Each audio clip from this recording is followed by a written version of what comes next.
Hiraku se réveille plus tôt après avoir rêvé de sa mort dans son monde. Il sort et salue tout le monde, notant qu'il ne s'attendait jamais à vivre une telle vie de rêve en tant qu'âme. Hiraku fait face au dieu qui veille sur le monde. Le dieu note qu'il a vécu 39 ans, mais qu'il a eu un destin cruel. Il a été trahi par les autres et est ensuite tombé malade d'une maladie terminale. Le dieu décide de lui donner une seconde chance avec un corps qui ne tombera pas malade. Le dieu reconnaît que c'est sa faute pour sa vie horrible et veut s'excuser, demandant s'il a un souhait qu'il peut également exaucer. Après avoir réfléchi un peu, Hiraku déclare qu'il veut essayer l'agriculture. Il a regardé une émission à ce sujet pendant qu'il était malade et souhaite l'essayer. De plus, il n'est pas doué pour s'entendre avec les autres et veut aller cultiver quelque part où il n'y a pas beaucoup de gens. Le dieu déclare que l'agriculture n'est pas de sa compétence, mais passe un appel et organise les choses. Il obtient la permission du dieu de l'agriculture d'accorder à Hiraku le pouvoir de l'outil de culture tout-puissant. Hiraku se réveille dans une forêt et est heureux d'être en bonne santé et de pouvoir bouger à nouveau. Il décide de commencer sa vie d'agriculteur là-bas et se demande comment utiliser l'outil de culture tout-puissant. L'outil apparaît magiquement dans sa main et Hiraku commence à creuser, notant qu'il ne se fatigue pas du tout. Il aime la douceur du sol et remarque qu'il peut y faire pousser de bons légumes. Hiraku réalise alors qu'il doit d'abord s'inquiéter de la nourriture et de l'eau et commence à chercher autour de lui. Il voit un grand arbre et décide d'en faire un point de repère et de l'utiliser comme camp. Il se promène à la recherche d'une rivière, mais ne parvient pas à trouver de source d'eau. Hiraku décide alors de creuser pour trouver de l'eau souterraine. Il invoque son outil qui se transforme en pelle et peu après avoir commencé à creuser, il finit par trouver de l'eau. En préparant le sol autour de l'arbre, Hiraku cherche de la nourriture mais ne trouve rien. Hiraku regarde alors un plus petit arbre qui finira par le gêner et décide de l'abattre maintenant. Il invoque son outil sous forme de hache et faillit être écrasé par l'arbre lorsqu'il le coupe d'un seul coup. Il transforme son outil en hachette et coupe l'arbre en morceaux avant de réaliser qu'il commence déjà à faire sombre, et il transforme son outil en loupe. Mais le soleil se couche. N'ayant aucun moyen d'allumer un feu, il creuse un trou dans le grand arbre et s'y cache. Hiraku découpe des assiettes et des tasses. Il réalise que la lune fournit suffisamment de lumière pour voir, mais il voit ensuite qu'il y a 2 lunes et devine qu'il doit être dans un autre monde. Le matin, Hiraku continue de déblayer le sol autour du grand arbre et abat quelques autres arbres. Il sent qu'il est temps de manger. Et à ce moment-là, un grand lapin monstre l'attaque et Hiraku parvient à le tuer d'un seul coup avec son outil. Après l'avoir mangé, il décide de construire des toilettes et creuse un grand trou avec un orifice de libération de gaz à l'entrée et un tronc d'arbre comme siège. Comme il ne pouvait pas se détendre, il finit par créer une petite cabane autour du siège des toilettes. Hiraku se met ensuite à cultiver la terre et imagine ce qu'il pourrait cultiver. Une fois terminé, il réalise qu'il n'a pas de graines à planter.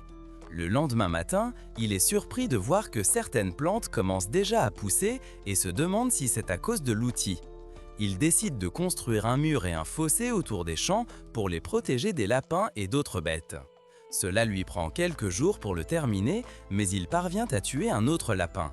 Les plantes poussent plus vite et Hiraku espère qu'elles sont comestibles et ne se révèlent pas être des fleurs décoratives. Hiraku construit alors une cabane, mais comme il a du mal à soulever le bois, il creuse à l'intérieur pour se donner plus d'espace vertical. Un jour, il voit 2 chiens dehors. Comme ils ont l'air un peu sauvages mais pas agressifs, il les invite à entrer et leur donne de la viande d'un sanglier qu'il vient de tuer, se demandant quoi faire de toute cette viande. Il remarque que l'un d'eux est enceinte et, après qu'ils aient mangé, elle commence à avoir des douleurs de l'accouchement. Hiraku réalise qu'elle est en train de donner naissance et se demande quoi faire. Il finit par les laisser rester dans sa maison pendant qu'il retourne dans le trou de l'arbre pour la nuit. Le matin, il vérifie les chiens et voit que la femelle a donné naissance à 4 chiots. Il leur donne un peu plus de viande pour célébrer cela. Hiraku croyait que les chiens partiraient après cela, mais ils ont décidé de rester car ils aimaient la cabane. Hiraku décide de se construire une nouvelle maison. Hiraku finit par cultiver des tomates et en profite. Les chiens chassent et protègent les lieux pour Hiraku. Il décide de les nommer Kuro et Yuki, mâle et femelle. Il nomme les petits Kuroichi, Kuroni, Kurasen, Kuroin. Hiraku veut construire un entrepôt, cultiver plus de légumes et beaucoup d'autres choses ailleurs. Une fille veut traverser la montagne, mais un homme lui dit que c'est dangereux et si elle a entendu parler de la forêt de la mort. L'autre côté de la montagne est connu sous ce nom car il est rempli de monstres. Dieu décide de vérifier comment va Hiraku car il est désolé de lui avoir donné une vie digne d'un pêcheur. En vérifiant, il réalise qu'il l'a placé dans une forêt dangereuse connue sous le nom de forêt de la mort. Il se rend compte qu'il a encore fait une erreur. Hiraku avait réalisé que, tout en préparant le sol pour l'agriculture, s'il souhaitait planter certaines plantes, celles-ci commençaient à pousser magiquement. Hiraku est heureux de sa vie et sait que c'est grâce aux dieux qui lui ont accordé cela. Il fabrique quelques statues des deux dieux pour les remercier. Hiraku décide d'essayer de planter des fruits. Pendant qu'il pousse, il joue avec les chiens, réalisant que sans eux, il se sentirait beaucoup plus seul. Les chiens l'aident également à retrouver son chemin vers son camp. Hiraku peut voyager plus loin dans la forêt et finit par trouver une rivière. Il décide de creuser un tunnel pour ramener de l'eau chez lui. Mais comme c'est à 30 minutes de marche, il va creuser pendant un certain temps et décide d'abord de faire des toilettes près de la rivière. Hiraku comprend que s'il transforme son outil en brouette, il peut courir avec et ne pas se fatiguer à cause de l'outil. Hiraku étend également ses champs, ajoutant plus de légumes. Il cultive des fèves de soja et veut les manger, mais il n'a pas de sel. Le temps passe et le temps commence à se refroidir. En voyant la neige sur les montagnes, Hiraku se demande à quel point il fait froid ici. Il décide de commencer à se préparer pour l'hiver et rassemble de la nourriture et du bois. Une araignée géante apparaît. Cependant, elle est amicale et fabrique un mouchoir pour Hiraku. L'araignée décide ensuite de vivre dans le grand arbre et adore manger des pommes de terre. En échange, l'araignée lui fabrique des vêtements en utilisant les peaux d'animaux que Hiraku lui donne, obtenant ainsi du tissu. Hiraku se sent plus civilisé, car il a maintenant un bon lit, des rideaux et des vêtements. Hiraku décide de nommer l'araignée Zaboton. L'hiver commence. Zaboton ne descend plus de l'arbre et Hiraku devine qu'il hiberne. Hiraku se sent un peu seul, mais finalement, l'été arrive. Les petits chiens ont grandi et un jour, ils sont partis. Cependant, ils sont vite revenus avec des compagnons. Bientôt, Zaboton est également apparu et a eu des petits. Comme il y a maintenant plus de bouches à nourrir, Hiraku décide d'agrandir à nouveau ses cultures. Zaboton donne l'alerte et Kuro conduit Hiraku dans la forêt. Kuro l'emmène vers une petite fille qui est nue et enchevêtrée dans une toile d'araignée. Les chiens et les araignées se méfient d'elle, mais comme elle demande de l'aide, Hiraku décide de l'aider. En s'approchant, elle saute et mord son cou, puis elle grandit pour devenir une jeune femme. Hiraku se demande si c'est un monstre. Les chiens l'attaquent et alors qu'ils la frappent, elle redevient une petite fille. Hiraku se demande si elle est leur ennemie, puisqu'elle a sucé son sang, mais la fille explique. Elle explique qu'elle ne l'est pas et qu'elle a dû le faire pour récupérer sa force car elle avait utilisé trop d'énergie. Elle ne peut pas maintenir sa forme adulte et ses vêtements. Hiraku se demande pourquoi les chiens les ont attaqués et elle explique qu'elle voulait en prendre un. Se sentant mal pour elle, Hiraku la laisse sucer un peu plus de son sang pour qu'elle puisse récupérer. Hiraku l'emmène chez lui. La fille est surprise de voir un champ d'agriculture dans la forêt, mais aussi tant de nouvelles cultures. Hiraku lui donne une tomate et elle finit par l'apprécier et souhaite essayer d'autres cultures également. La fille révèle que son nom est Ru Roshi, une vampire, et est excitée de pouvoir essayer tant de nouveaux légumes. Ru explique qu'elle fait des recherches sur des plans médicaux et s'est enfuie après s'être battue avec des nobles qui ont essayé de voler ses recherches. Comme il continuait à la poursuivre et qu'elle avait entendu parler de cette forêt, elle a décidé de s'y cacher un moment jusqu'à ce que les choses se calment, mais espérait aussi trouver de nouvelles plantes à inspecter. Elle est surprise qu'Hiraku vive dans cette forêt dangereuse et qu'il ait même apprivoisé les bêtes. Il utilise également une magie étrange qui lui permet de créer des outils, ce qui l'excite encore plus. Hiraku réalise à quel point sa chance est rare, car c'est la première personne avec qui il entre en contact. Comme il pourrait falloir encore plus de temps pour rencontrer quelqu'un d'autre, Hiraku décide de demander à Ru de rester et de vivre avec lui. Ru essaye d'expliquer qu'il y a des gens après elle et qu'elle est une vampire, mais Hiraku s'en fiche. Hiraku explique qu'il est venu ici pour vivre seul car il ne peut pas gérer les gens, mais il réalise maintenant qu'il ne veut pas vivre seul et n'est pas sûr de combien il peut encore supporter. Ru accepte, expliquant qu'elle n'a vraiment pas d'endroit où aller, bien qu'elle se sente gênée par sa proposition. Le lendemain matin, Ru devient un peu plus jeune. Hiraku se demande pourquoi, et elle explique que dans cette forme, il se retiendra de la toucher, et Hiraku acquiesce. Hiraku explique qu'il veut cultiver des patates douces ensuite, et dit aussi que Ru est la première villageoise.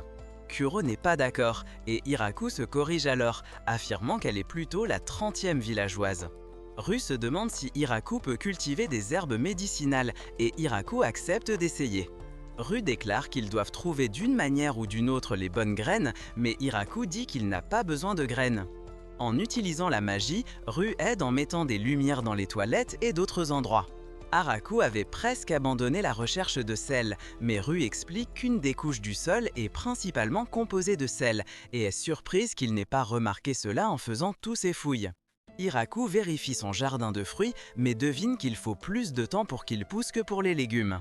Zaboton sonne l'alarme et Hiraku se demande ce qui se passe.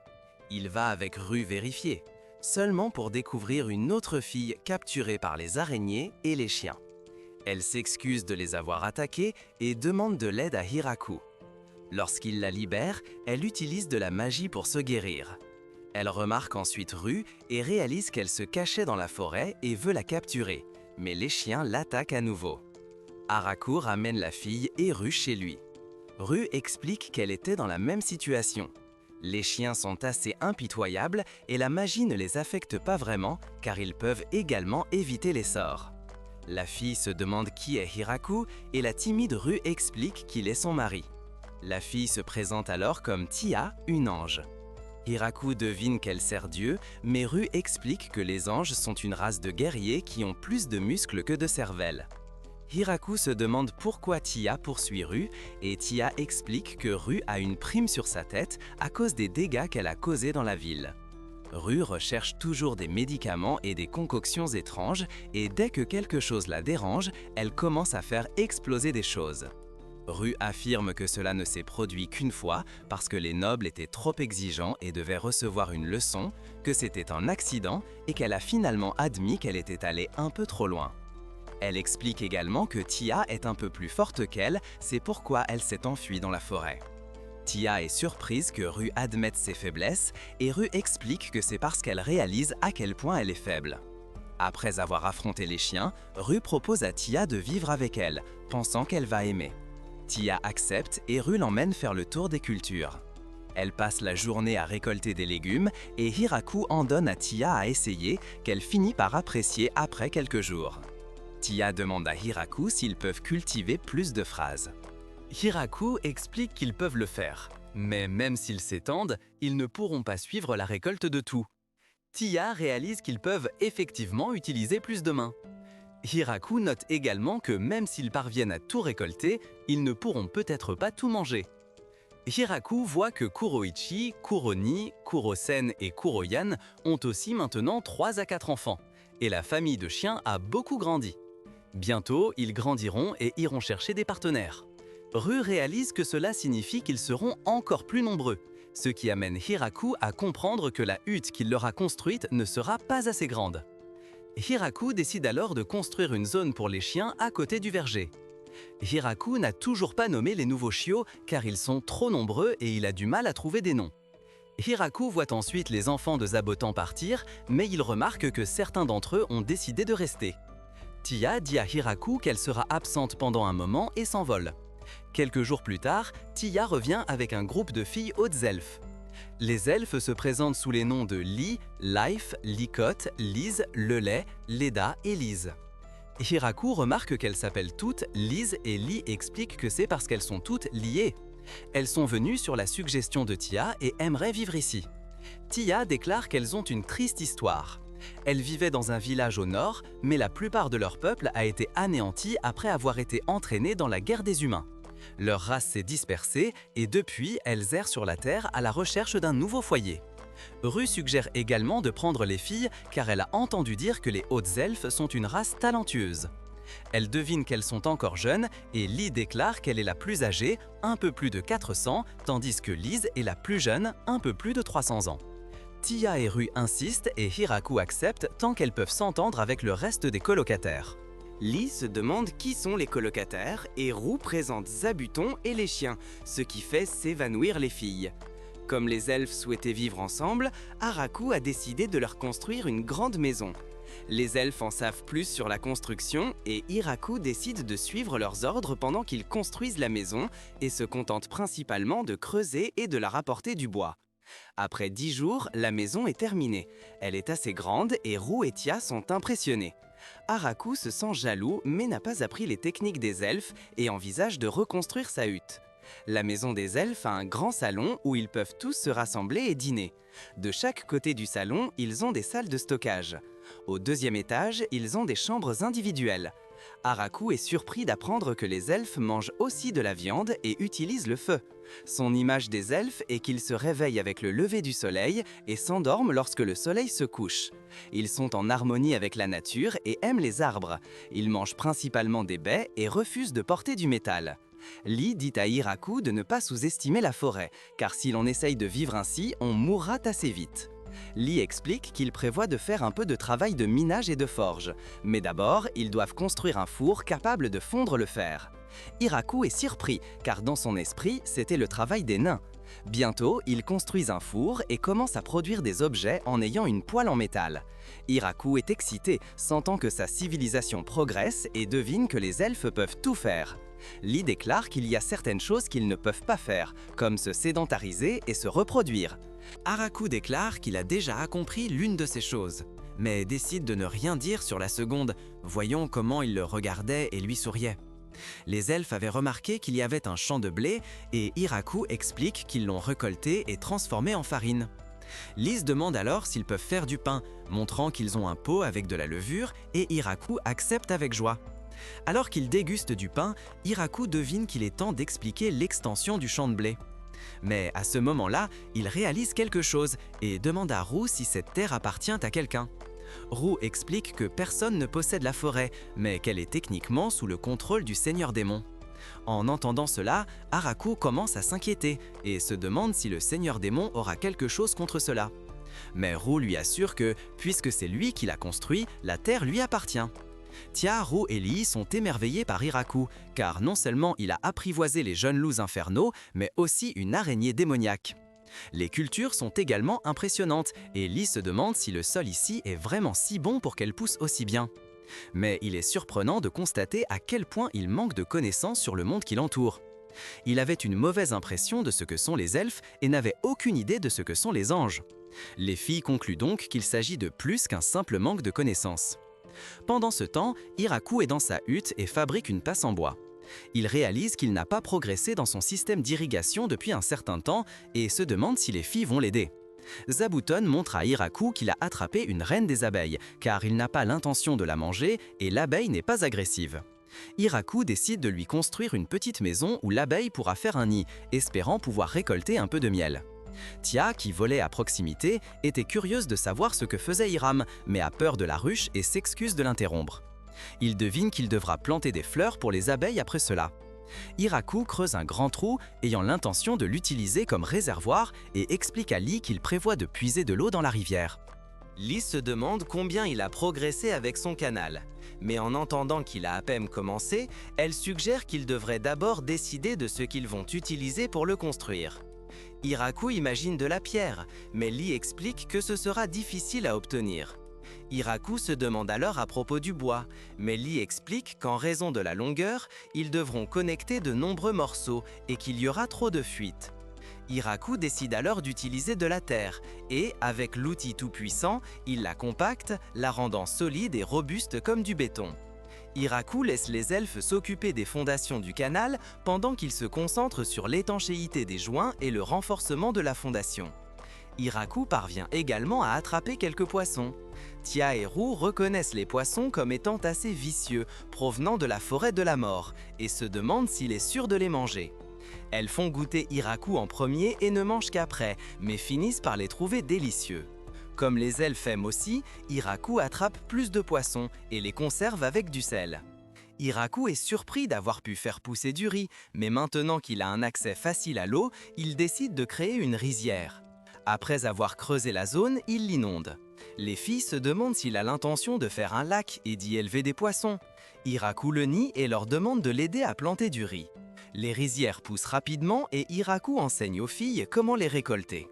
Après les avoir séchées, il utilise l'outil tout-puissant pour créer un moule à orange, un batteur, puis un tamis pour se débarrasser des feuilles et des matières végétales. Il utilise ensuite un mortier pour enlever la coque du riz et un pilon pour le polir.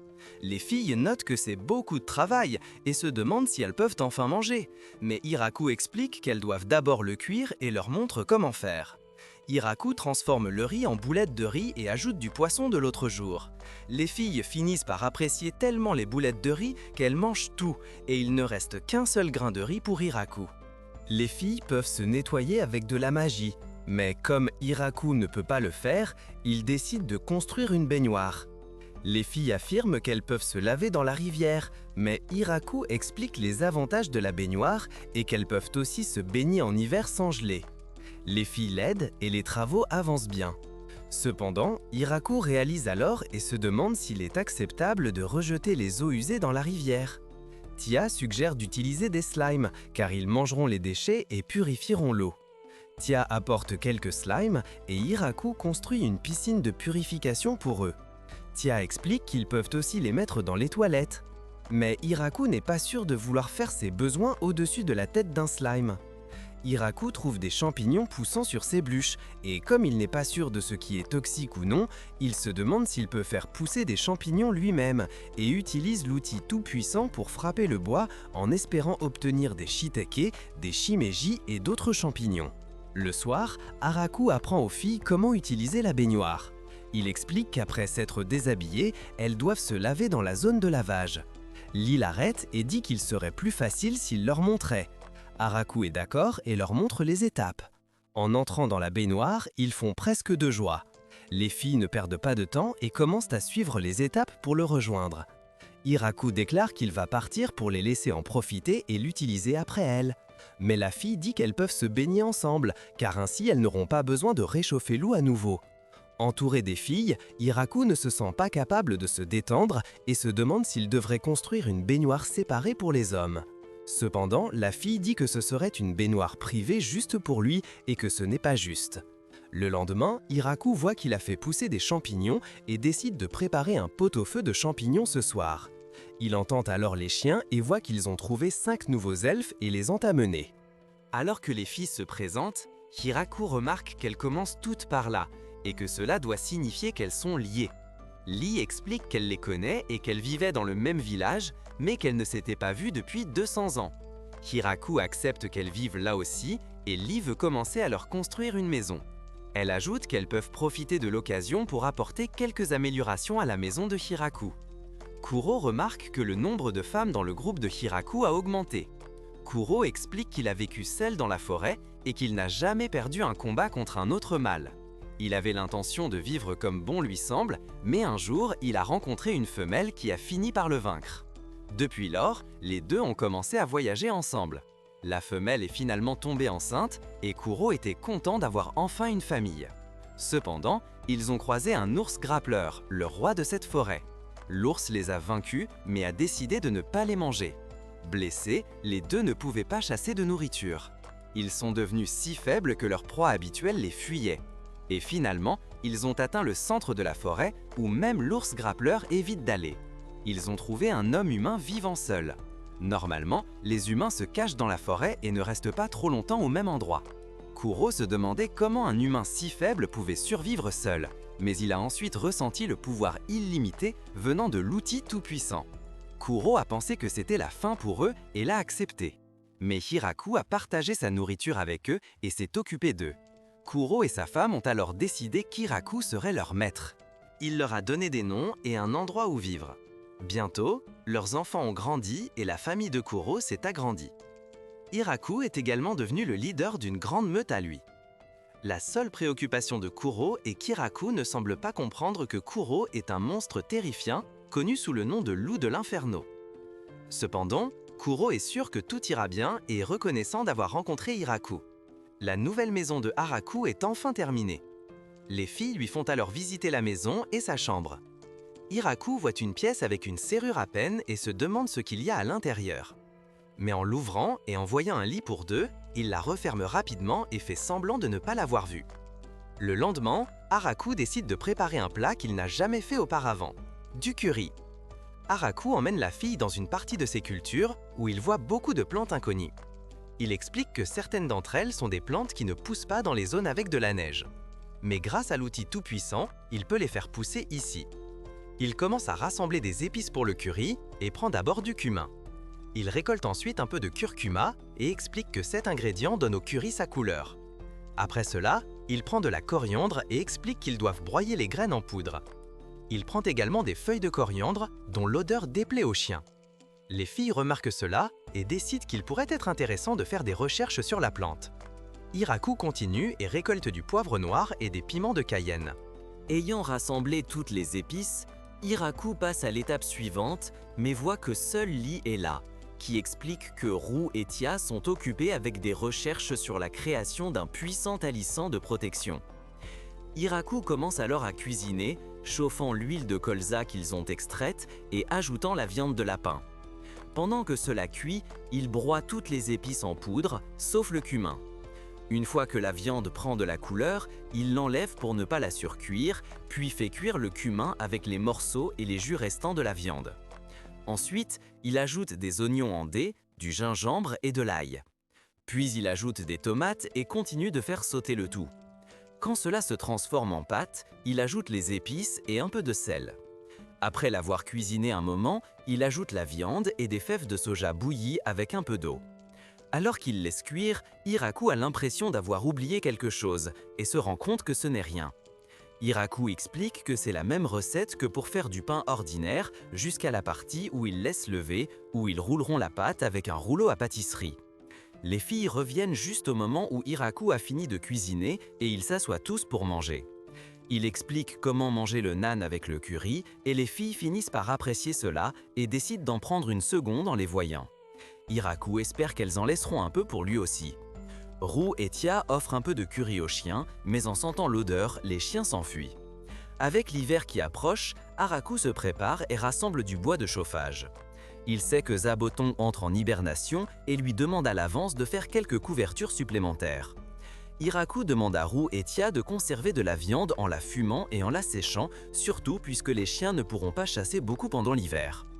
Haraku travaille sur un moyen de préserver les légumes et crée une boîte à 2 étages.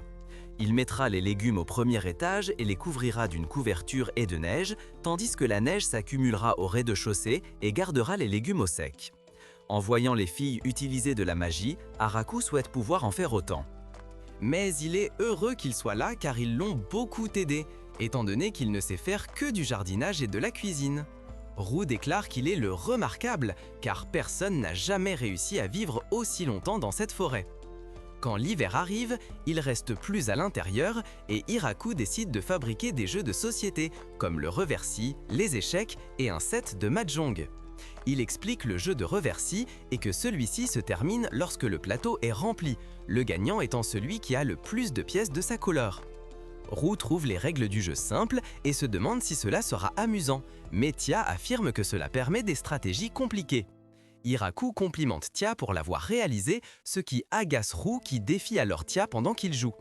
Tia est en train de gagner, c'est sûr. Cependant, Roux retourne le plateau, agissant comme si c'était un accident. Roux suggère qu'il devrait recommencer car ils ne se souviennent plus où étaient les pièces. Cependant, Tia utilise la magie et restaure le plateau exactement comme elle le souhaite. Roux le retourne à nouveau, mais Tia le restaure encore. Roux propose alors 2 parties sur 3 et Tia accepte. Haraku vérifie les autres filles et voit que Kuro donne des conseils sur où déplacer une pièce. Il remarque ensuite d'autres chiens jouant aux échecs et est surpris qu'ils comprennent non seulement les règles, mais qu'ils y jouent. Il ressent une énergie horrible venant d'eux et décide qu'il ne devrait jamais défier les chiens à un jeu. Roux arrive alors et décide de jouer avec les chiens, croyant qu'elle ne peut pas perdre contre eux, mais finit par perdre et ne retourne pas la table car elle a peur de Kuro. Hiraku joue ensuite au mahjong avec Kuro, Tia et Lee, pensant que Kuro ne devrait pas avoir compris les règles si rapidement. Cependant, il finit par perdre lourdement, prenant la dernière place tandis que Kuro gagne. Se sentant abattu, Hiraku décide de fabriquer un mini-bowling. Depuis que Roux se demande pourquoi ils doivent renverser les quilles, il décide de les nommer comme des méchants. Il joue à des jeux chaque jour. L'hiver passe vite et le printemps arrive. Un matin, Zabutin les alerte. Hiraku voit alors que quelque chose de grand vient du ciel. Il devine que c'est un dragon, mais Tia le corrige en disant que c'est un wyvern. Le wyvern attaque le groupe de Hiraku, crachant du feu, mais Ru et Tia utilisent la magie pour se défendre. Le feu se propage dans les cultures, mais les elfes sont rapides pour l'éteindre. Hiraku se demande quoi faire et comment arrêter le wyvern. Il invoque l'outil tout-puissant qui, à sa grande surprise, se transforme en lance. Il la lance vers le wyvern qui crée une barrière à 3 couches, mais la lance la transperce et blesse son aile. Il la lance à nouveau, transperçant sa poitrine et le tuant. Hiraku se demande s'il est normal de rencontrer des wyverns, mais Ru explique que ce sont des créatures rares. Hiroku se demande alors si quelqu'un aurait pu l'envoyer, mais Tia explique que, même si c'était le cas, la personne ne l'aurait pas envoyé seule, puisque c'est une créature précieuse. Haraku suppose alors que c'était juste une rencontre fortuite. Il se demande ensuite s'ils peuvent le manger, et les filles expliquent qu'on dit que c'est une viande délicate. Hiraku prépare 3 plats avec la viande de wyvern et toutes les filles finissent par en profiter. Ru demande à Tia si elle aurait pu bloquer la lance de Hiraku, mais Tia, voyant que le wyvern n'a pas pu l'arrêter, dit qu'elle n'aurait pas pu l'arrêter non plus. Ru devine que c'était de la chance qu'ils aient d'abord rencontré les chiens et non Hiraku. Au royaume démoniaque du château du seigneur démon Galgardo, les grands généraux reçoivent le rapport qu'un wyvern a été abattu. Brandon n'en revient pas, car lorsqu'on s'approche de leur territoire, ils doivent mobiliser toutes leurs forces militaires. Bizel déclare que le wyvern a été attaqué depuis le sol et tué en 2 coups. Randon craint qu'il ne puisse pas combattre quelqu'un d'aussi puissant. Bizel rappelle qu'ils sont les 4 généraux. Ils doivent gérer la situation avant que la peur ne se propage. Brandon décide alors qu'il devrait démissionner, mais Bizel tente de l'en empêcher. Dans la tanière du dragon gardien des rêves, Dorem, un dragon bleu, demande à Gucci s'il a vu le combat, et Gucci confirme. Dorem se demande ce qui se passerait s'il subissait l'attaque de la lance, et Gucci suppose qu'elle le transpercerait probablement.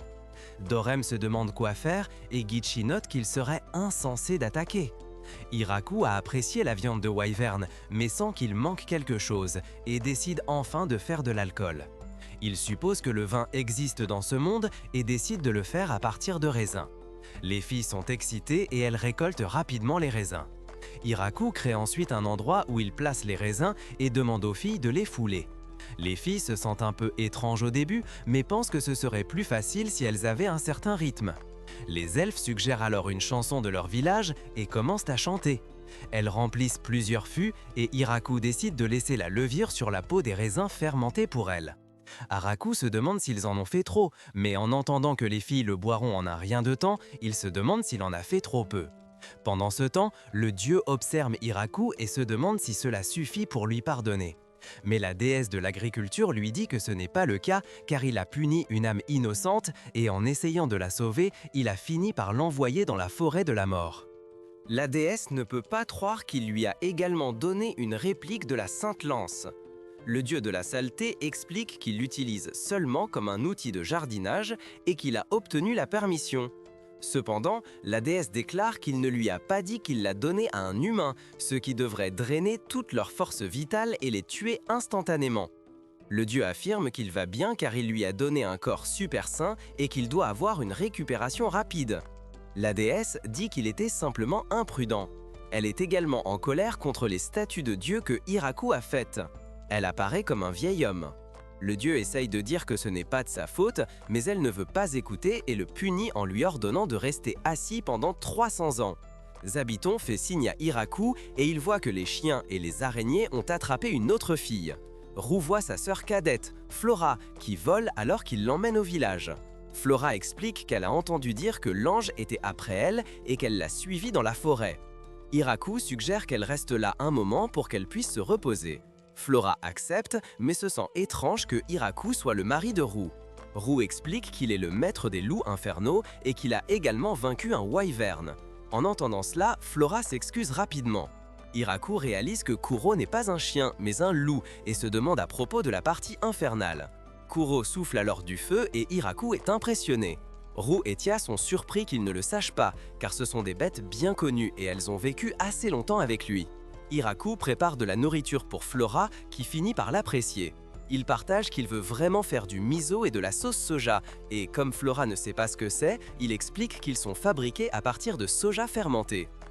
Alors que Flora se demande ce qui est fermenté, il explique comment le fromage et le vin sont fabriqués. En entendant parler des micro-organismes, Flora est excitée par un nouveau sujet qu'elle pourrait rechercher. Après quelques jours, Flora s'en va, mais un mois plus tard, elle revient vivre là et a également amené ses servantes. Anne parle au nom de toutes les servantes et dit à Hiraku qu'il peut les utiliser comme il le souhaite. Hiraku remarque que Flora a également amené 2 vaches et s'enthousiasme à l'idée qu'ils peuvent maintenant faire du beurre et du fromage.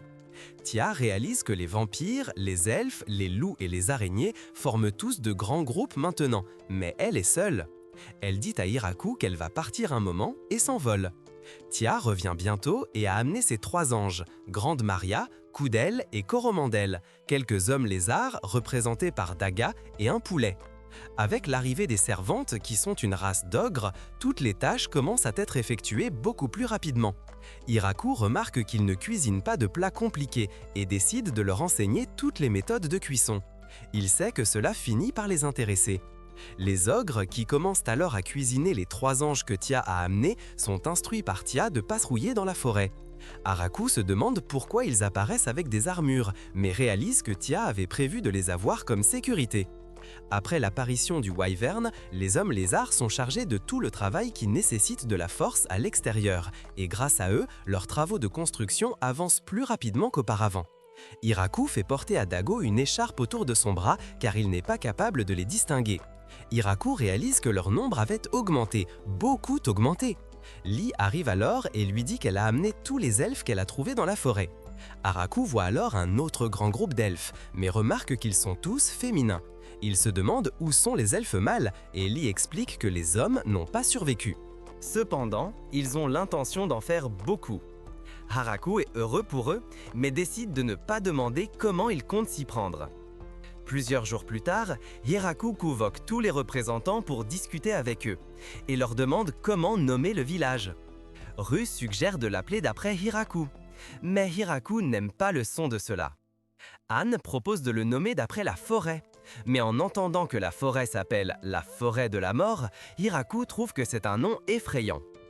Zabutin pointe alors vers la porte, et lorsque Hiraku l'ouvre, il voit le grand arbre et décide de l'appeler le village du grand arbre. Ce soir-là, à Taiju, il annonce le nom du village à tout le monde et explique qu'ils auront une fête pour le célébrer. Tout le monde commence à appeler Hiraku leur mère. Hiraku déclare qu'ils devront décider cela ensemble plus tard, mais les filles lui disent que tout le monde l'appelle déjà ainsi. Le village célèbre alors cela en buvant le premier lot de vin qu'ils ont fabriqué. Hiraku devient le maire du village du Grand Arbre. Cependant, ses devoirs quotidiens ne changent pas. Un jour, un messager du royaume démoniaque arrive. Beelzél demande à parler avec celui qui est en charge du village, et Hiraku sort. Beelzél offre un cadeau à Hiraku et explique que le seigneur démon veut discuter du statut de la colonie. Hiraku se rappelle que la terre était sous la protection du seigneur démon et se demande s'ils voudront qu'il paie des impôts ou s'ils vont le chasser. Hiraku dit à Beelzél que si le seigneur démon les laisse vivre ici, ils donneront une partie de leur récolte comme impôt et suggère 10%. Hiraku se demande si c'est trop bas, mais Beelzél est prêt à accepter. Hiraku explique alors qu'ils peuvent percevoir l'impôt chaque année avant le début de l'hiver. Bizel est d'accord. Les 2 parties signent un contrat. Le village de Hiraku paiera 10% de ce qu'ils cultivent dans leurs champs. Cependant, cela n'inclut pas le lait, les œufs, le miel ou l'alcool qu'ils produisent. S'ils sont intéressés par les produits qu'ils fabriquent, alors ils peuvent échanger. Hiraku s'est senti un peu trop agressif lors des négociations et leur a également offert un cadeau. Après le départ de Bizel, les filles disent à Hiraku qu'il a bien fait, mais que généralement la taxe est de 50% à 60%. De plus, les faire venir pour la collecte est un bon coup car cela les oblige à reconnaître officiellement leur résidence ici. C'est aussi très bien qu'ils bénéficient de la protection du seigneur démon. Roux est également enthousiaste à propos du présent. Bizzle leur a donné un médicament tout puissant qui fonctionne que vous le buviez ou que vous l'appliquiez directement sur la plaie. Bizzle fait rapport aux 4 autres généraux, ce qui les surprend que le village se soumette à eux, même s'ils peuvent vaincre un wyvern. Randon se demande s'ils ont un motif caché et Bizzle partage la même peur et explique qu'ils n'avaient d'autre choix que d'accepter leurs conditions car la princesse vampire et l'ange de l'annihilation étaient là. Ils avaient également une armée de hauts elfes et une meute de loups de l'inferno, ainsi qu'un trio d'anges tueurs. Bizzle a dû accepter leurs conditions, sinon ils seraient devenus des ennemis du royaume démoniaque. Gratz voit qu'ils ont également reçu un cadeau de leur part et décide de l'ouvrir au cas où ce serait quelque chose de dangereux. Il voit des fruits ressemblant à une pauce, mais avec une forme et une couleur plus jolies. Bizzle remarque que le tissu dans lequel se trouvaient les pommes est fabriqué par une grande araignée démoniaque. Gratz est surpris d'entendre cela, car une grande araignée démoniaque a combattu l'un des précédents seigneurs démoniaques à égalité. Dorim, le véritable souverain de la race des dragons, visite également le village. Gucci leur offre un cadeau et explique que le repère de Doraen est situé au sud d'ici. Bien que la distance soit grande, ils sont un peu comme des voisins et sont venus les saluer. Iraku est surpris que Doraen continue de s'incliner et explique qu'il les inviterait à l'intérieur, mais que Doraem est trop grand. Gichi demande alors à Doraem de prendre une forme plus petite et Doraem prend une forme humaine après avoir mangé et bu. Dorim finit par adorer l'alcool et veut rester là, mais Gucci lui dit qu'il doit protéger son domaine et qu'il sera une nuisance pour les habitants du village s'il reste trop longtemps. Après les 2 visites, Araku commence à réfléchir à une meilleure façon d'accueillir les visiteurs et décide de construire une maison d'hôtes. Il propose une maison adaptée pour 4 personnes. Mais les filles suggèrent qu'elle devrait être grande, car généralement, ceux qui viennent arrivent en grand groupe et la maison doit être adaptée pour 30 personnes. Il commence à travailler sur la maison d'hôtes. Iraku commence alors à penser à une manière plus appropriée d'accueillir les invités. Au moment où les anges trouveraient les invités, il les capturerait et les conduirait à l'entrée du village. De plus, lorsque Zaboutan sonne l'alarme, tout le monde prend ses armes et se prépare à une bataille. Iraku propose un nouveau signal pour les visiteurs et donne une cloche à Zabouton à faire sonner. Iraku voulait que lui, Roux et Tia accueillent les invités, mais l'idée est rejetée et il est contraint d'ajouter quelques elfes, servantes Zoni et hommes lézards. Bientôt, Garf et quelques hommes bêtes du village hurleurs arrivent en tant qu'invités et expliquent qu'ils souhaitent établir une relation avec le village d'Iraku. Roux décide de s'en occuper et demande s'ils sont tous là. Alors que Garf confirme, Roux explique qu'ils considéreront quiconque d'autre comme un ennemi. Les loups de l'enfer amènent alors quelques autres hommes du groupe de Garf et ils s'excusent. Elle leur dit de se comporter puis les invite dans le village. Après les avoir conduits dans la maison d'hôtes, ils les enferment. Tante explique que chaque invité qu'ils ont reçu a apporté un cadeau.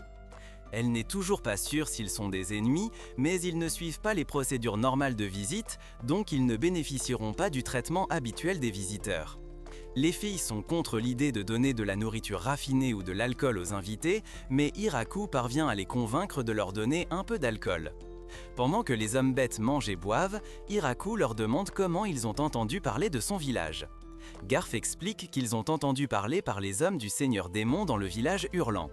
Ils gagnent leur vie en chassant ou en minant et ils ont échangé avec d'autres villages humains. Cependant, comme il y a eu des problèmes dans les villages humains, le commerce avec eux est devenu instable, alors ils ont décidé de chercher quelqu'un de nouveau avec qui échanger. Tia leur demande pourquoi certains d'entre eux sont restés cachés, et l'un d'eux explique que si quelque chose devait arriver aux autres, ils reviendraient et feraient un rapport à leur village le lendemain. Garf explique qu'ils veulent échanger et avoir un marché ouvert. Cependant, il leur est difficile de venir dans ce village avec les marchandises qu'il aimerait. Si Iraku peut venir dans leur village, supposons qu'il peut naviguer facilement dans la forêt, Iraku suppose alors qu'il peut utiliser les loups pour tirer une charrette avec des marchandises et peut visiter leur village. Pour leur premier échange, Garfa va apporter des objets fabriqués à partir des minerais qu'ils ont extraits. Des choses comme de l'argenterie, des verreries, des métallurgies, et ils aimeraient de la nourriture en échange. En les voyant, Iraku accepte et apporte la nourriture qu'ils ont pour échanger. En partant, Garf révèle qu'il ne savait pas que les gens apportaient des cadeaux lorsqu'ils rendent visite, car leur village n'a pas cette coutume, mais il promet d'en apporter un la prochaine fois. Cependant, il explique qu'ils sont pauvres et que ce ne sera rien de raffiné. Hiraku explique que la valeur n'a pas d'importance, mais la pensée qui l'accompagne en a une. Le temps passe et Hiraku décide qu'il est temps d'échanger avec le village hurlant. Cependant, les filles ne lui permettent pas de partir et acceptent que Tia parte avec quelques hommes lézards. Normalement, cela leur prendrait 10 jours pour atteindre le village. Cependant, Dorem accepte de les emmener plus vite en échange d'un fût de vin. Après sa première visite, Dorem a commencé à visiter régulièrement le village et apporte toujours des trésors ou des armes en cadeau, si bien que personne ne se plaint vraiment de lui. Quelques jours plus tard, Tia revient avec un Doram triste. Elle explique que lorsque les hommes bêtes les ont vus avec le dragon, ils ont été choqués et ont d'abord refusé de prendre quoi que ce soit qu'on leur offrait. Cependant, ils ont donné quelques échantillons gratuits, comme Hiraku l'avait suggéré, et les hommes bêtes ont adoré les marchandises, ce qui a conduit à un échange de tout. Doram se plaint alors qu'ils ont même échangé le fût de vin qui était censé être le sien. Hiraku lui dit alors qu'il pourra en boire plus ce soir pendant le dîner, et Doram redevient heureux. Tia révèle que le maire du village Hurleur a demandé si certaines personnes de son village pouvaient venir vivre ici. Haraku déclare qu'ils ont besoin de plus de personnes pour travailler, donc il serait heureux de les accueillir. Tia révèle ensuite qu'il y a 20 personnes qui souhaitent venir, et ce sont toutes des jeunes femmes. Haraku est un peu déçu car le village est principalement considéré comme composé de femmes et craint que le village n'ait pas d'avenir. Il accepte mais demande qu'ils envoient aussi 2 jeunes hommes. Le groupe de femmes hommes-bêtes arrive et Senna se présente. Elle est reconnaissante qu'il les accepte et explique qu'elles sont prêtes à être utilisées comme il l'entend, mais lui demande de ne pas les abandonner. Hiraku leur dit de prendre leur temps et de s'habituer à l'endroit. Après cela, elles pourront faire une demande sur le type de maison qu'elles souhaitent. Il leur dit également de ne pas s'inquiéter d'être expulsés. Hiraku se demande à propos des hommes qu'il a demandés et Senna révèle qu'ils ont amené 3 jeunes hommes comme il l'avait demandé. Hiraku est choqué mais réalise ensuite que dans 5 ou 10 ans, il pourrait aider à l'avenir du village. Au départ, les hommes bêtes croyaient qu'ils seraient traités de manière horrible. Cependant, comme ce n'est pas le cas, il s'habitue assez rapidement à la vie dans le village. Hiraku remarque que Senna utilise de la magie et devine que tout le monde peut l'utiliser, sauf Luz. Elle essaie de le réconforter et lui explique que les enfants bêtes ne peuvent toujours pas l'utiliser et qu'ils peuvent apprendre ensemble. Mais Hiraku sait qu'un jour, ils le dépasseront facilement. Hiraku récolte quelques pommes mais entend du bruit près du village et le sol tremble. Grande Maria rapporte rapidement qu'un ours grappleur et un garçon serpent ensanglanté se battent dans la zone nord de la forêt. Hiraku se demande s'ils peuvent manger la viande de l'ours et demande à Grande Maria de l'emmener voir les monstres. Lorsqu'ils les atteignent, Grande Maria suggère de faire demi-tour et de réfléchir à un plan. Cependant, Haraku demande qu'elle le laisse tomber. Alors qu'elle s'éloigne, il attaque le monstre et le tue d'un seul coup. Les anges tueurs regardent ensuite les monstres vaincus et déclarent à quel point Hiraku est impressionnant, car ils n'ont pas pu abattre un tel monstre en une seule attaque. Après cela, Hiraku décide de cuisiner l'ours avec un peu de vin et prépare un plat d'ours grappleur brasé au vin, mais le trouve assez fort en goût. Les filles sont choquées qu'il ait utilisé leur précieux vin, mais il explique que cuisiner avec du vin est normal. Il fait frire le serpent et finit par l'apprécier davantage car cela a le goût de poulet frit. Comme le serpent a le goût de poulet, Haraku veut essayer quelque chose. Il va voir Flora et lui demande si elle a quelque chose comme un agent antibactérien. Il explique qu'il a besoin de quelque chose qui peut tuer les micro-organismes et qui préviendra les douleurs d'estomac ou les maladies. Flora lui propose alors une potion en expliquant qu'elle fera exploser tout. Haraku demande quelque chose de plus faible et elle lui donne une autre potion. Haraku se demande également comment se passe la production de miso et Flora explique qu'elle n'a pas fait de progrès. Elle a fait ce qu'il lui avait dit, mais elle n'a remarqué aucune fermentation et a utilisé une potion qui a déjà fait exploser sa maison 3 fois. Hiraku suggère qu'ils peuvent réessayer le lendemain. Hiraku rassemble quelques œufs de poule. Il ajoute ensuite du sel et du vinaigre. Après les avoir mélangés, il ajoute de l'huile et obtient de la mayonnaise qui ira parfaitement avec la vipère frite. Hiraku continue avec le miso et commence par faire mijoter les fèves de soja qu'il a fait tremper dans l'eau avec Flora. Ensuite, il les moule et il utilise l'outil tout puissant pour ajouter du koji. Il forme des boules et les met dans des fûts, puis les laisse pendant quelques mois. Ruko appelle alors Hiraku pour l'informer qu'ils ont des visiteurs. Les visiteurs sont quelques vieux nains dirigés par Donovan, qui ont entendu qu'ils avaient de l'alcool de haute qualité et souhaitent en partager avec eux. Les filles expliquent qu'elles ne peuvent pas le donner gratuitement. Donovan déclare qu'ils n'ont pas d'argent, mais ont de la technologie. Ils ont passé leur vie à étudier la production d'alcool et à observer les belles récoltes qu'ils ont. Ils peuvent les aider à les transformer en un excellent alcool. En entendant cela, les filles l'acceptent rapidement. Les nains utilisent ensuite la distillation et fabriquent du whisky de maïs. Finalement, Donovan et ses hommes restent dans le village et travaillent comme les brasseurs du village.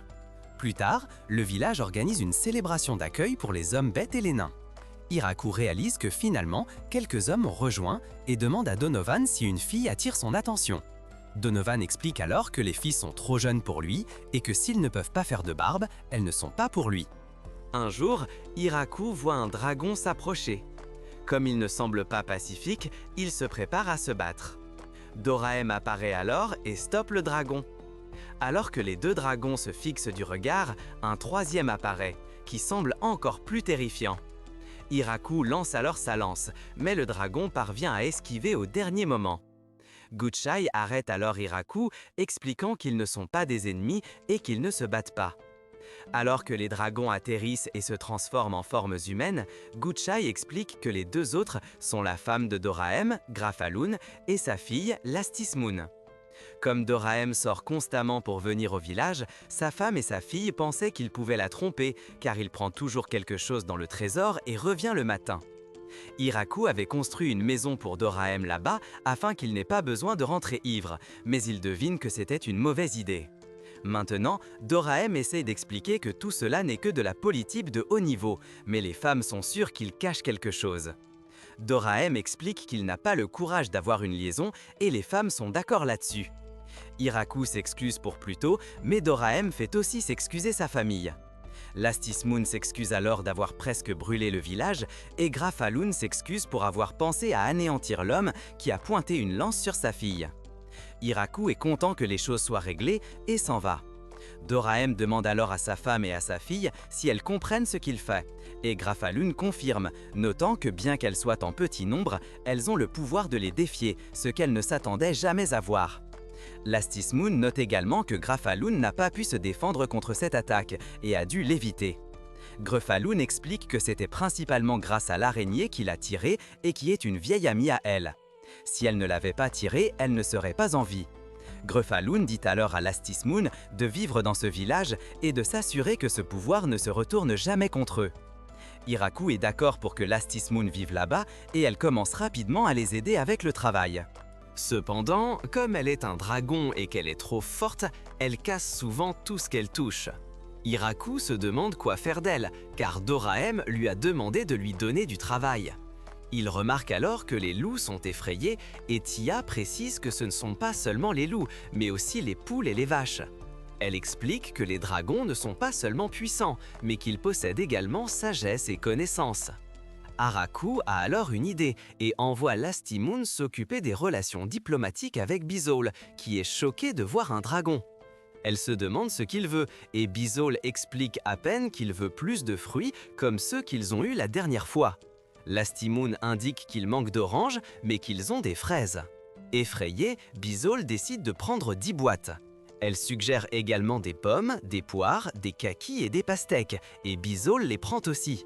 Bizol rapporte qu'ils ont maintenant un dragon.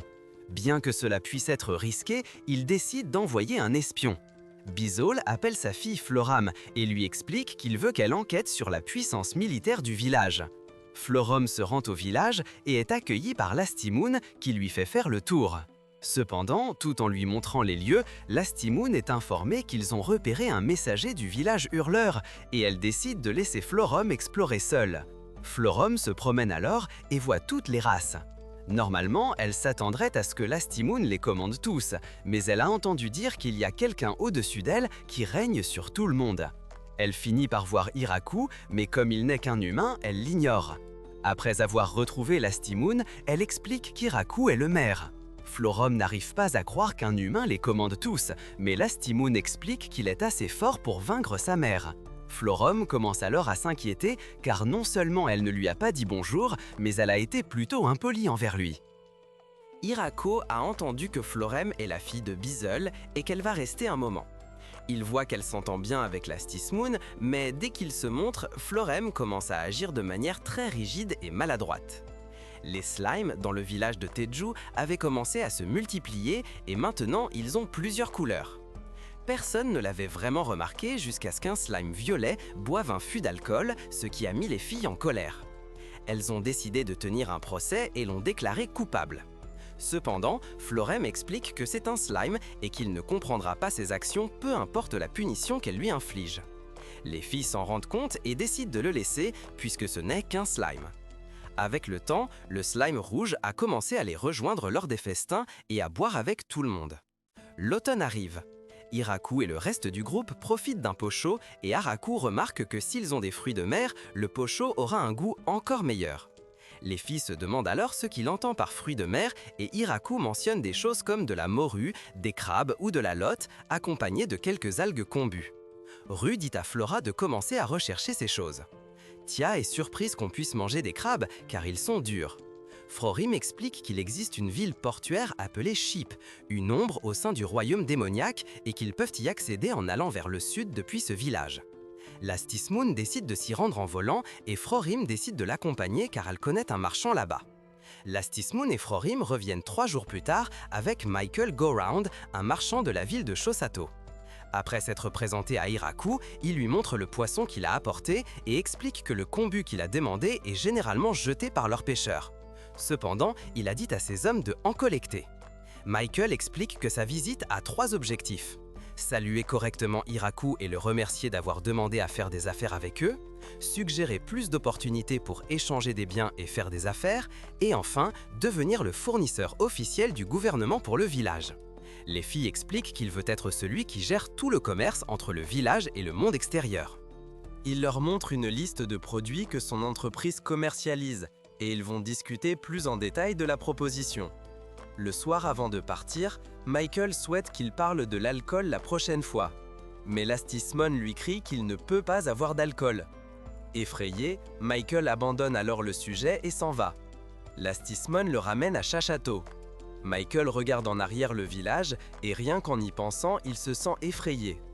3 jours plus tôt, l'un des hommes de Michael lui dit qu'il y a un visiteur qui veut lui parler, alors qu'il est assez occupé.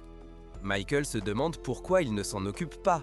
Mais l'homme explique qu'ils l'ont demandé par son nom et ont apporté des marchandises de leur ferme, et il ne sait pas quoi faire. Michael est surpris qu'ils aient apporté des marchandises, car ce n'est pas leur règle, et suggère de les renvoyer ailleurs. Cependant, à ce moment-là, son intuition lui dit de ne pas ignorer cela, et il décide de les rencontrer. En les rencontrant, Michael est surpris de voir Frorem de la famille Crom et est content de ne pas l'avoir renvoyé, car il aurait pu perdre la tête. Il se demande qui est l'autre fille, et en apprenant qu'elle est l'Astismoon, il est choqué de découvrir qu'elle est ce dragon fou. Les filles lui apportent ensuite les marchandises et expliquent qu'elles veulent qu'il les achète, et en échange, elles souhaitent quelque chose qu'il doit leur trouver. En vérifiant les marchandises, il voit des pommes et réalise que ce sont les fruits qui ont pénétré le royaume démoniaque, et que tout le monde en parle. Chacune d'elles peut se vendre pour plusieurs piastres d'argent. Il voit ensuite les autres fruits et est surpris du nombre qu'elles lui ont apporté. Il pensait que c'était assez risqué, mais réalisant qu'il va gagner beaucoup d'argent, il devient très heureux car cela compense le risque et déclare qu'il va leur trouver ce qu'elles veulent. Il dit à son homme de lui apporter les meilleurs produits du marché et souhaite partir avec les filles. Sur le chemin du retour, les filles expliquent qu'elles se dirigent vers le village de Taiju dans la forêt de la mort. En entendant cela, Michael commence à ressentir de l'inquiétude. Il a peur de tout le monde dans le village de Taisu, sauf de Hiraku. Après l'accord, il se sentira riche, mais il n'est pas sûr que son corps pourra le supporter. Plus tard, Hiraku prépare un hot pot avec des fruits de mer et tout le monde adore ça. Un autre dragon apparaît dans le village. Hiraku se demande si cela a un lien avec Doram, mais alors que le dragon attaque et se moque de Hiraku, Haraku devient sérieux et lui lance sa lance, faisant croire qu'il a raté, mais il en lance une autre et abat le dragon. Le dragon se transforme en une jeune fille et déclare qu'elle se rend. Dorem apparaît alors et explique qu'elle est Hakuren, sa sœur aînée. Hakuren déclare que c'est de sa faute, car il a dit qu'il donnait l'Astismoon en tant que marié et qu'il veut l'épouser au maire un jour. Dorem essaie de le nier, affirmant qu'il a peut-être dit cela en étant ivre. Hakuren est venue voir quel genre d'homme est le maire, et a aussi entendu qu'il est assez fort, donc elle est venue le vérifier. Dorem déclare que ce n'est pas seulement cela, et qu'elle est surtout ici parce qu'elle est en colère. Hakuren confirme alors, disant que l'Astismon a 900 ans de moins qu'elle, pourtant elle se mariera avant elle. Hiraku est d'accord qu'elle vienne et le teste, mais comme elle a mis le désordre, il lui fait nettoyer. Après le dîner, Hakuren veut qu'il joue au Mojang, mais souhaite qu'il parie sur quelque chose. Dorem se demande ce que Hiraku peut parier, mais Hiraku explique qu'il ne peut rien parier, donc il ne peut penser qu'à une punition comme le Mahjong déshabillé. Hakuren, Dorem et l'Astismon acceptent alors tous de jouer. Comme ils sont tous très compétitifs et n'aiment pas perdre, ils commencent à jouer, mais rapidement, Hiraku se retrouve dans son dernier vêtement. Il sent alors qu'il a une chance, mais finit par perdre et est contraint de retirer son pantalon. Bizel révèle qu'Hakuren a également été vu dans le village de Hiraku. Glatz s'inquiète encore plus de savoir s'ils ont suffisamment de pouvoir pour renverser le royaume. Le seigneur démon Gargar partage que sa fille est de mauvaise humeur ces derniers temps et ne lui a pas parlé de toute la matinée. Glatz ignore alors le seigneur démon et déclare qu'ils doivent rassembler des fonds et préparer leurs forces militaires, mais constate que Randon s'est encore échappé. Hakuren décide de rester dans le village et est assez douée pour n'importe quel travail qu'elle entreprend. Bien qu'elle se plaigne de tout ce qu'on lui demande de faire, elle finit par devenir l'enseignante des enfants, leur apprenant à lire, à écrire et à faire des mathématiques. Un jour, des filles Lamia dirigées par Junya apparaissent en apportant des cadeaux et demandent à Hiraku de leur épargner la vie. Comme Hiraku ne comprend pas ce qu'elles veulent dire, les filles Lamia expliquent que les jeunes loups et araignées ont décidé de nettoyer un donjon qu'ils ont trouvé dans la forêt, ce qui a forcé les Lamia à fuir leur maison. Hiraku décide d'échanger les gemmes qu'ils ont extraites et leur donne une partie de leur récolte. Hiraku serait heureux s'il continue à échanger et les Lamia acceptent. Cependant, il lui demande, lorsqu'elles viennent, de porter des vêtements car elles sont nues. Les Lamia commencent alors un service de livraison Lamia et commencent à transporter les marchandises échangées pour le village. Certaines filles convainquent la princesse du royaume démoniaque, Yuri, que le village d'Hiraku prévoit quelque chose de mal et a l'intention d'utiliser Froram comme otage. Yuri décide alors de vaincre le village et de sauver Froram. Bizel rend visite à Froram et l'informe que la princesse Yuri a l'intention de lancer une campagne militaire. Rosalind, Claclès et Rodge sont celles qui l'ont convaincu de le faire. Quant à leur cible, c'est le village d'Hiraku. Froram trouve le trio de filles assez stupide et se demande pourquoi elles attaqueraient le village alors qu'elle leur a envoyé des rapports sur leur puissance. Bizel explique que les rapports étaient si ridicules qu'elles ont commencé à penser qu'ils étaient irréalistes. Bizel croit que si Froram essaye de les arrêter, elles penseront qu'elle est une traîtresse. Cependant, il lui demande de réfléchir à quelque chose pour les arrêter car l'attaque est prévue pour demain. Le forum suppose qu'ils doivent simplement montrer la puissance du village sans mobiliser le village. Il paie les filles Lamia, dirigées par Junya, avec 10 caisses de pommes et 3 Lamia font face aux 300 hommes qui se dirigeaient vers le village et les forcent facilement à se rendre. En conséquence, Rosalind, Claquisset et Roge sont emmenés au village et Froram explique qu'elles souhaitent rejoindre le village et y travailler comme si leur vie en dépendait. Elles travailleront pour Frorum, mais si elles font quelque chose qui nuit au village, Hiraku peut simplement s'en débarrasser. Hiraku se demande alors à propos de la 4e fille qui est assise sur un trône, et Froram explique qu'elle est ici juste pour observer pendant un moment. Alors qu'Iraki s'en va, Froram dit aux filles que si elles font un travail honnête, leur transgression sera oubliée. De plus, elles doivent cacher leur identité et la princesse Yuri sera traitée comme une personne normale. Froram leur fait ensuite visiter le village. Cependant, étant des nobles, le trio de filles croit qu'elles ne devraient pas vivre au milieu de nulle part et décide de s'échapper. Cependant, c'est trahi. Elles rencontrent Inferno, des loups et des araignées et changent d'avis. Craignant d'être éliminées, le trio commence alors à travailler et aide aux tâches de Frorum, devenant connu sous le nom de filles de la mairie. Voyant à quel point le village est agréable et paisible, Yuri regrette d'avoir voulu y apporter la guerre. Froram se demande pourquoi le seigneur démon ne l'a pas arrêté, et Yuri explique qu'elle a entendu que Froram était un otage et s'inquiétait pour elle. Étant amies d'enfance, elles conviennent que Frorum lui racontera tout et traitera Yuri comme une personne normale. Plus tard, Yuri aide aussi aux travaux agricoles et force même le trio de filles à l'aider. Le moment vient pour Yuri et les filles de partir. Cependant, le trio décide de rester, affirmant qu'elles n'ont pas encore remboursé la gentillesse de tout le monde, qu'il y a encore du travail à faire et plus de choses à apprendre sur le village. Cependant, en réalité, elles finissent par apprécier les bains, la nourriture et l'absence de stress politique dans le village.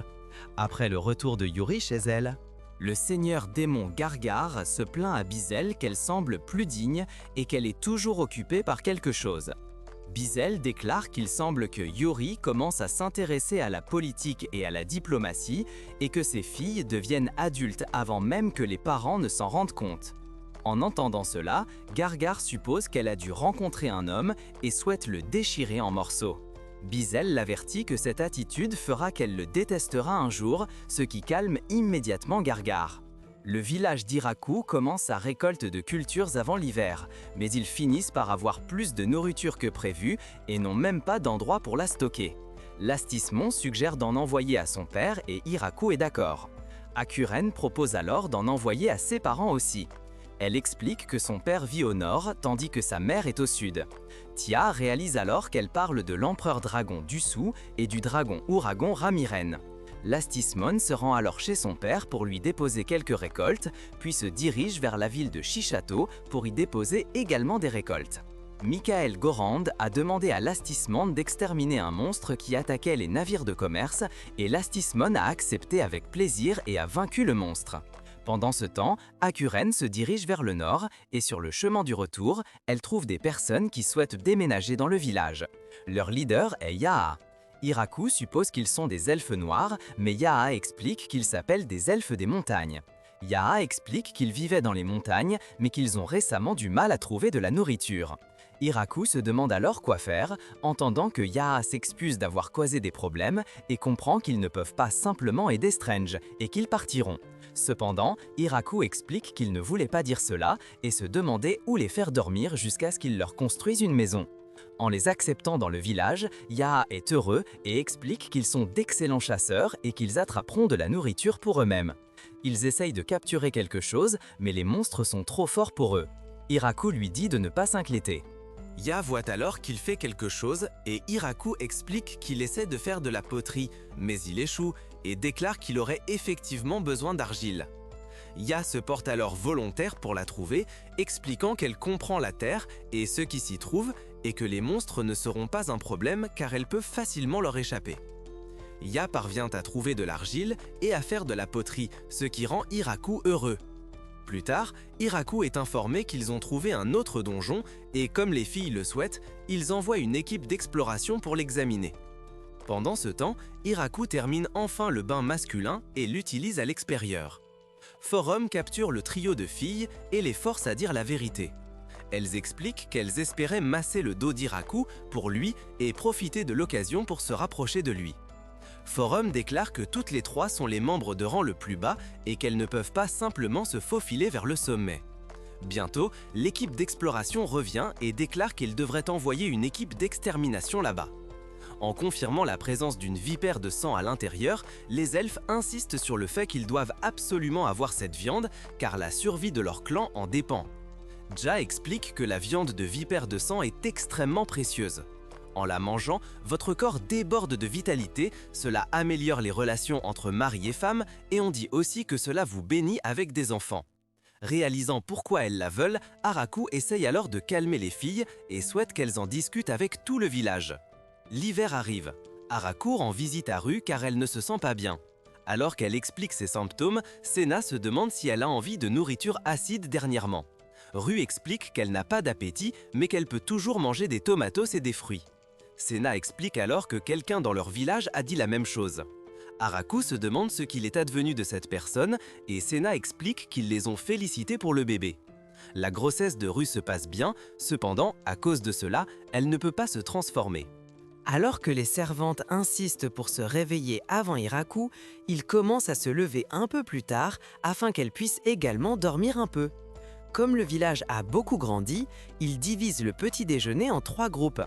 Hiraku fait partie du premier groupe et, pendant qu'il mange, Grand Maria l'informe que 3 lapins tueurs ont essayé de s'infiltrer à la ferme. Cependant, Kuro et les autres loups les ont éliminés. Il note qu'il est bon que les lapins continuent d'essayer de faire cela, car cela leur assure un approvisionnement constant en nourriture. Hiraku remarque que les anges sont toujours composés et appropriés, mais lorsqu'ils ne sont pas de service, ils passent en mode paresseux et comptent sur les autres pour leur préparer à manger et laver leurs vêtements. Après avoir fini de manger, Hiraku commence à travailler. Il voit quelques nuisibles dans le jardin et les élimine avec l'outil tout-puissant. Hiraku prend une pause pour le déjeuner, ce qui n'est pas courant là-bas, et il a fallu du temps aux gens pour s'y habituer. Les elfes ne prennent généralement même pas de petit déjeuner et, au début, ils étaient nerveux à l'idée de manger le matin, se demandant s'ils avaient suffisamment de provisions. Les hommes bêtes n'étaient également pas habitués à manger chaque jour et croyaient au départ qu'ils étaient bien traités parce qu'ils allaient être expulsés peu après le déjeuner. Hiraku continue de travailler tout en ayant plus de personnes. En général, elle l'aide dans son travail lorsque cela est nécessaire, mais le travail de laborer de nouveaux champs ou de planter de nouvelles cultures est encore une tâche que Hiraku gère seul, car il utilise l'outil tout-puissant. Hiraku plante quelques fleurs, voulant apporter un peu de couleur au village. En dehors des travaux agricoles, Hiraku utilise l'outil tout-puissant pour créer diverses choses afin d'aider les villageois et il remercie Dieu pour cet outil. Hiraku participe également parfois à l'entraînement militaire. Il ne pense pas que le village en ait besoin, mais les servantes insistent, voyant cet entraînement comme un exercice pour rester en forme. Il décide de s'entraîner un peu, mais est assez mauvais avec n'importe quelle arme, sauf l'outil tout-puissant. Alors qu'il commence à faire nuit, la journée de travail d'Hiraku se termine et il rentre pour le dîner. Les servantes lui présentent un nouveau plat, affirmant qu'elles en sont confiantes. Bon goût à environ 20%. Hiraku leur dit de ne présenter que des plats pour lesquels ils ont au moins 50% de confiance dans leur qualité. Cependant, la servante refuse, car elle ne veut pas gaspiller de la nourriture, et donne à Hiraku une lettre de Yuri, dans laquelle elle exprime son envie de manger des pommes à nouveau et de porter une robe. Frank explique ensuite que Yuri aimait les vêtements que Zabuton avait fabriqués, et se demande si Zabuton peut lui en faire d'autres. Après avoir un peu reposé après le dîner, Hiraku prend un bain et est généralement le seul là, mais en réalité, il se trouvait temporairement dans le bain des femmes. Après le bain, Hiraku ressent généralement un malaise car les elfes commencent à le traquer. Même dans sa chambre, il a toujours l'impression qu'ils l'observent et les trompent pour qu'il se révèle. Après cela, il remercie à nouveau Dieu pour la belle vie qu'il a reçue et s'endort. Les nains travaillent généralement toujours à fabriquer de l'alcool. Hiraku s'attendait à ce qu'ils soient toujours ivres, mais ils prennent leur travail très au sérieux et ne boivent pas en travaillant. Ils lui demandent également d'augmenter la production de raisins par 3 et Hiraku accepte. Sena arrive en courant et informe Hiraku qu'il y a un homme étrange. Hiraku va vérifier et voit l'homme s'incliner devant les statues en bois des dieux que Hiraku avait fabriquées. Hiraku se demande alors comment il est entré sans que Zabuton ou les anges ne le voient. Russ reconnaît qu'il est le progéniteur Vargriff, qui est assez heureux de la voir. Vargriff explique que lorsqu'il a entendu qu'elle était enceinte, il n'y croyait pas, mais il semble que ce soit vrai. Normalement, ils continuent leur lignée avec des poches de sang, et les grossesses sont rares, mais il déclare que les enfants sont un trésor et lui dit d'en prendre soin. Hiraku se demande qui il est, et Ru déclare qu'il peut le considérer comme son grand-père. Vargriff explique qu'il a 4000 ans, et que le secret pour vivre longtemps est d'effacer sa mémoire de temps en temps, sauf pour les choses importantes comme son nom et son clan. Vargriff s'excuse d'être entré dans le village sans notification et explique qu'il avait initialement seulement l'intention de faire un tour et de partir. Mais la statue sous l'arbre attira son attention car elle était une splendide représentation du grand créateur. Hiraku se demande s'il a déjà rencontré Dieu et Vargriff confirme qu'il l'a rencontré à sa naissance et que Dieu lui a dit de faire de son mieux, bien qu'il soit né avec un corps légèrement anormal. Hiraku pense que ce corps anormal signifie qu'il est un vampire et Vargriff le suppose aussi. Vargriff explique qu'il a essayé de se souvenir de l'apparence exacte de Dieu et que ce doit être formidable de vivre à côté d'une telle statue. Hiraku réalise qu'il veut la statue et explique qu'il ne peut pas la lui donner car elle appartient au village, mais qu'il lui en fera une nouvelle après avoir réalisé la statue. Vargriff aime ça. Il se demande combien cela lui coûterait, mais Hiraku ne veut pas prendre d'argent pour quelque chose comme ça. Vargriff déclare alors qu'il devra réfléchir à ce qu'il peut faire pour lui en remerciement. Après avoir quitté le village, Vargriff visite un grand temple. Le grand prêtre est heureux de le voir, notant que cela fait 50 ans depuis sa dernière visite. Vargriff déclare qu'il veut consacrer une statue et demande quel est le meilleur emplacement. Le prêtre explique que c'est l'emplacement de la statue du dieu créateur, qui a été réalisée par le maître sculpteur Torok. Vargriff souhaite alors la déplacer pour y mettre la nouvelle statue, et le prêtre est d'accord. En voyant la statue, le prêtre est impressionné, déclarant qu'elle doit avoir été faite par un sculpteur célèbre et se demande quel est son nom afin qu'il puisse l'honorer. Mais Vargriff pense qu'il vaudrait mieux ne pas le faire, car Hiraku ne semble pas être le genre à apprécier ce genre de choses et ne veut pas non plus perturber sa vie paisible. Vargriff déclare qu'ils le soutiennent discrètement et dit au prêtre d'informer les autres temples et qu'ils doivent tous respecter le village de Teju. Vargriff envoie à Hiraku un magnifique piano. Hiraku ne veut pas l'accepter comme paiement, mais Vargriff déclare alors que c'est un cadeau. Pour célébrer la grossesse de Roux, Hiraku décide de mettre le piano dans la salle à manger. Les 3 filles du hall réalisent qu'il s'agit d'un piano que l'on ne trouve que dans les grands temples et qui est utilisé pour les grandes cérémonies. Elles décident de jouer dessus car c'est une occasion unique dans une vie. Cependant, elles finissent par avoir trop peur de jouer, craignant de l'endommager ou de le casser. Elles demandent alors à Hiraku s'il peut leur procurer un piano pour qu'elles puissent s'entraîner. Hiraku ne comprend pas pourquoi elles ne veulent pas jouer sur celui qu'elles ont, mais il demande à Michael Gorund de lui trouver un piano d'entraînement. Beaucoup de filles finissent par apprécier le piano et essaient d'apprendre à y jouer. Cependant, Hiraku a du mal à dormir car elle joue aussi dessus. La nuit, Hiraku appelle à une pause déjeuner. Cependant, il continue de travailler jusqu'à ce que Roux l'appelle pour qu'il s'arrête et les rejoigne pour le déjeuner. Il se demande si elle devrait bouger, mais elle explique que ça va et qu'elle a entendu dire qu'elle doit faire de l'exercice. Toutes les filles sont également très gentilles et préoccupées pour Roux. Cependant, elle explique qu'elle va bien, mais que son problème est qu'elle ne peut pas boire d'alcool. Les 3 anges tueurs demandent à Hiraku de vendre tout l'alcool.